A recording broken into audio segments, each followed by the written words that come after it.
एक बार गौतम बुद्ध के पास एक स्त्री आई और विलाप करने लगी कि सांप के काटने से उसके पुत्र की मृत्यु हो गई है। स्त्री अपने इकलौते पुत्र को जीवित कराने के लिए बार बार उनसे विनती कर रही थी। बुद्ध देव ने उससे प्रश्न किया, क्या तुम नहीं जानती कि इस संसार में जो भी जन्म लेता है उसका एक दिन अंत होना निश्चित है?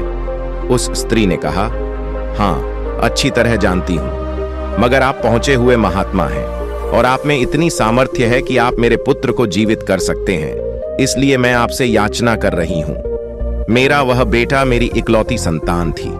मैं आपसे उसके जीवन की आस लेकर आपके पास आई, मगर आप तो मुझे उपदेश दे रहे हैं। यदि आप उसे जीवित नहीं कर सकते तो कृपया साफ साफ बता दें। बुद्ध देव ने जान लिया कि पुत्र वियोग में शोकमग्न इस स्त्री को समझाना कठिन है।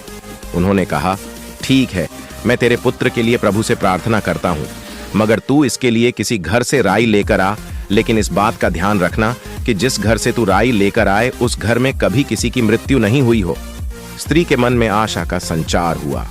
उसने सोचा कि राई तो आसानी से प्राप्त हो जाएगी, लेकिन वह जिस घर में जाती वहां यही जवाब मिलता कि उसके घर में किसी न किसी की मृत्यु अवश्य हुई है।